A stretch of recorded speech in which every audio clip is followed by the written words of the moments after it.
प्राकृत अनुरागी सभी महानुभावों को मेरा डॉक्टर पुलक गोयल का यथा योग्य अभिवादन, सादर जय जिनेन्द्र। आज हम प्राकृत अभ्यास सौरभ पुस्तक में अभ्यास क्रमांक 38 का एक पाठ देख रहे हैं। इस पाठ में आप अनियमित कर्मवाच्य के क्रिया रूप इसको देखेंगे। यह पाठ बहुत इंपॉर्टेंट है। प्राकृत अभ्यास सौरभ पुस्तक में प्रायः केवल अभ्यास वाले वाक्य ही आपको मिले हैं, लेकिन ये पहली बार आपको इसमें पढ़ने के लिए एक पाठ भी मिल रहा है। इस दृष्टि से संभव है कि आपकी नज़र उस पाठ पर ना पड़ी हो, लेकिन अब आप इसको ध्यान से पढ़िएगा। पाठ बहुत सरल है। कर्मवाच्य का पाठ आप प्राकृत रचना सौरभ के पाठ नंबर 54 में पहले पढ़ चुके हैं। आपने कर्मवाच्य में इज, ईय ये जो प्रत्यय लगते हैं उसके बारे में पहले पढ़ा हुआ है, लेकिन ये अनियमित कर्मवाच्य क्या होता है ये आपको यहाँ पर सीखना है। चलिए पाठ प्रारंभ करते हैं। अभ्यास क्रमांक 38, अनियमित कर्मवाच्य के क्रिया रूप। सबसे पहले मैं आपको ध्यान दिला दूं, कर्मवाच्य क्या है।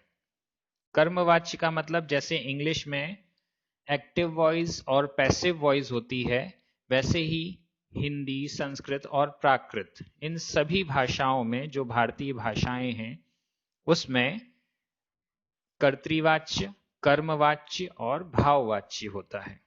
यहां पर अनियमित कर्मवाच्य बताए जा रहे हैं। नियमित कर्मवाच्य बनाने के लिए, नियमित का मतलब होता है नियम के अनुसार जो कर्मवाच्य बनता है वो नियमित है। अनियमित का मतलब है नियम से परे, नियम से बाहर भी अगर कोई रूप बनते हैं और उनका प्रयोग साहित्य में होता है तो उसे अनियमित कहा जाता है। देखिए, अनियमित कर्मवाच्य के क्रिया रूप। प्राकृत में सकर्मक क्रिया में इज, ईय, ये तीन प्रत्यय लगाकर जो रूप बनाया जाता है वह कर्मवाच्य का नियमित क्रिया रूप कहा जाता है। यह कर्मवाच्य का नियमित है। जब हम इज, ईय और ईय इनका प्रयोग करते हैं तो वह नियमित कहलाता है। और इसको पढ़ने के लिए आप प्राकृत रचना सौरभ पुस्तक के पाठ नंबर 54 को देख सकते हैं। इसका वीडियो भी आप प्राकृत प्रशिक्षण यूट्यूब चैनल पर देख चुके हैं। अगर आपने नहीं देखा है तो देख सकते हैं। जैसे कर क्रिया में इज या ईय प्रत्यय लगाकर बनाया गया कर प्लस इज, करिज, कर प्लस ईय, करीय, करीय रूप कर्मवाच्य का नियमित रूप है। ये तो नियमित हो गया। अब इस नियमित रूप में काल, पुरुष और वचन का प्रत्यय जोड़ने पर उस काल, पुरुष और वचन में कर्मवाच्य का नियमित क्रिया रूप बन जाएगा। करिज, करीय, करीय। इसमें अगर हमें वर्तमान का जोड़ना है तो जैसे यहां उदाहरण दिया है, करिज ई, इसमें जोड़ दिया करिजई, या करीयई या करीअई, यह वर्तमान काल अन्य पुरुष एक वचन का रूप बन गया। अगर हमें इसका बहुवचन लगाना है तो ई के स्थान पर इंति, इंते, इरे लगा दीजिए। मध्यम पुरुष का बनाना है तो उसके प्रत्यय लगा दीजिए। भूतकाल का बनाना है या जो भी काल का बनाना है आप उसके पुरुष और वचन के वो प्रत्यय इसमें जोड़ सकते हैं। यह तो नियमित हो गया। इसके विपरीत सकर्मक क्रिया में बिना इज या ईय या ईय प्रत्यय लगाए जो रूप तैयार मिलता है उसमें काल, पुरुष और वचन का प्रत्यय लगा रहता है।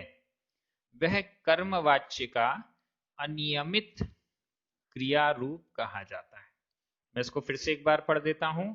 आप लोग कई बार, जब मैं इस YouTube चैनल पर आपको प्राकृत का साहित्य, प्राकृत जैनागम का साहित्य पढ़ाता हूं तो उसमें कई बार मैं कहता हूं कि यह अनियमित प्रयोग है। तो आप लोगों को समझ में नहीं आता ये अनियमित शब्द हम क्यों कह रहे हैं। नियमित का मतलब नियम के अनुसार जो भी शब्द बना, जो भी क्रिया रूप बना, वो उसके नियमों के अनुसार बना। लेकिन प्राकृत साहित्य में ऐसे अनेक शब्द हैं जो नियम से हटकर भी बनते हैं और उपयोग में आते हैं, उनको भी हमें सीखना जरूरी है। इस दृष्टि से यह अनियमित कर्मवाच्य का पाठ है। और इसके बाद भी एक पाठ है अभ्यास नंबर 39 में, जिसमें अनियमित भूतकालिक कृदंत आपको बताए जाएंगे। ये दोनों पाठ बहुत इंपॉर्टेंट हैं प्राकृत साहित्य की दृष्टि से। तो यहां पर जैसे उदाहरण दिया जा रहा है, कीरई, कीरई, दीसई आदि अनियमित कर्मवाच्य का क्रिया रूप वर्तमान काल अन्य पुरुष एक वचन में है। कीरई, कीरई का अर्थ होता है किया जाता है। दीसई, दीसई का अर्थ होता है देखा जाता है। इनमें क्रिया को अलग नहीं किया जा सकता है। इनमें क्रिया को अलग नहीं किया जा सकता है। इनका ज्ञान साहित्य में उपलब्ध प्रयोगों के आधार से किया जाना चाहिए। अनियमित कर्मवाच्यों के कुछ क्रिया रूप संग्रहित हैं।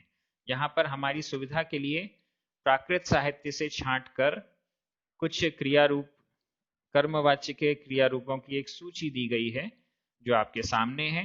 इसको आपको समझना है, इनका अर्थ आपको याद करना है। और जब आप प्राकृत के ग्रंथ पढ़ेंगे, साहित्य पढ़ेंगे, तो आपको ये सारे शब्द वहां पर मिलेंगे। वर्तमान काल अन्य पुरुष एक वचन। आढप्पई, आढप्पई, आधा पा पूरा पा, आढप्पई आरंभ किया जाता है। कीरई किया जाता है। खम्मई, खम्मई आधा मा पूरा मा, खम्मई खोदा जाता है, खोदना, खोदा जाता है। गम्मई आधा मा पूरा मा, गम्मई जाया जाता है। घेप्पई आधा पा पूरा पा, घेप्पई ग्रहण किया जाता है। छिप्पई, छिप्पई छुआ जाता है। जिव्वई आधा वा पूरा वा, जिव्वई जीता जाता है। अब जैसे इसके वाक्य कैसे बनेंगे, मेरे द्वारा खेल जीता जाता है। आजकल खेल की जगह मैच हो गया। मेरे द्वारा मैच जीता जाता है, मेरे द्वारा पुरस्कार जीता जाता है, इस टाइप से।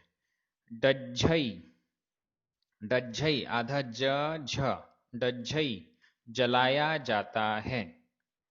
नज्जई, नज्जई आधा जा पूरा जा, नज्जई जाना जाता है। नव्वई आधा वा पूरा वा, नव्वई का अर्थ भी जाना जाता है। थुव्वई, थुव्वई स्तुति की जाती है, थुव्वई स्तुति की जाती है। दुभई, दुभई आधा ब भ, दुभई दूहा जाता है। दूहा जाता मतलब दूध दोहना होता है ना, गाय, गाय को दोहना, दूध दोहना, तो वो दूहा जाता है। दीसई देखा जाता है। वज्झई आधा ज झ, वज्झई बांधा जाता है। भर्णई, भर्णई आधणा पुरणा, भर्णई कहा जाता है।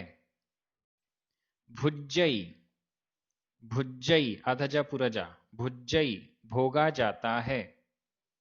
रुभई, रा में छोटे उ की मात्रा है, आधा बा और भा, रुभई रोका जाता है। रुव्वई, रुव्वई रोया जाता है। लब्भई आधा बा भ, लब्भई प्राप्त किया जाता है। लुव्वई, लुव्वई आधा वा पूरा वा, लुव्वई काटा जाता है। लिभई, लिभई आधा ब भ, लिभई चाटा जाता है, चाटना। कोई चटनी चाटना या कोई लिक्विड टाइप का खाने का पदार्थ होता है उसे चाटा जाता है, लिभई चटनी चाटना इत्यादि। वुच्चई वुच्चई कहा जाता है। विलिम्पई विलिम्पई लीपा जाता है, लीपना लीपना कहलाता है। वैसे तो गोबर लीपा जाता है कई जगह ग्रामीण क्षेत्रों में, शहरों में तो नहीं होता। ऐसे ही और भी कोई लेपन किया जाता है। आजकल चेहरे में जो क्रीम लीपी जाती है, पोती जाती है, वो लीपा जाता है। विलिम्पई लीपा जाता है। विढप्पई विढप्पई आधा पा पूरा पा, विढप्पई उपार्जन किया जाता है। उपार्जन किया जाता है मतलब जैसे धन का उपार्जन करते हैं तो वो उपार्जन किया जाता है। सीसई सीसई कहा जाता है। संपज्जई संपज्जई आधा जा पूरा जा प्राप्त किया जाता है। सुव्वई सुव्वई सुना जाता है। सिप्पई सिप्पई सींचा जाता है, जैसे पेड़ पौधों में पानी सींचना, सींचा जाता है। हम्मई हम्मई मारा जाता है। हीरई हीरई हरण किया जाता है। इस प्रकार से यहाँ पर वर्तमान काल अन्य पुरुष एकवचन के 30 ऐसे अनियमित कर्मवाच्य के क्रिया रूप दिए गए हैं जो हमें साहित्यों में मिलते हैं। अब इसके आगे क में निम्नलिखित कर्मवाच्यों के वाक्यों का प्राकृत में अनुवाद कीजिए। यहाँ पर कुछ वाक्य दिए गए हैं जिनको आपको प्राकृत भाषा में अनुवाद करना है। अनुवाद में कर्मवाच्य के अनियमित क्रिया रूपों का प्रयोग कीजिए। ये अभ्यास के लिए वाक्य हैं। जो अभी हमने ये क्रियाएं देखी हैं, इन्हीं क्रियाओं का प्रयोग आपको यहाँ पर करना है। ये सभी जो वाक्य दिए गए हैं वो सारे के सारे कर्मवाच्य में हैं। जैसे पहला वाला वाक्य देखिए, मेरे द्वारा स्तुति आरंभ की जाती है। अब यहाँ पर मेरे द्वारा, यह तो तृतीया विभक्ति का एक वचन लगेगा। स्तुति प्रथमा विभक्ति का एक वचन लगेगा। आरंभ की जाती है, सबसे पहला शब्द हमने देखा था आढप्पई, आरंभ किया जाता है, तो यहाँ पर आढप्पई का प्रयोग हो जाएगा। मेरे द्वारा स्तुति आरंभ की जाती है। तो इसी प्रकार से और आगे जो वाक्य दिए गए हैं, उस महिला के द्वारा व्रत किया जाता है, दोनों भाइयों के द्वारा गड्ढा खोदा जाता है।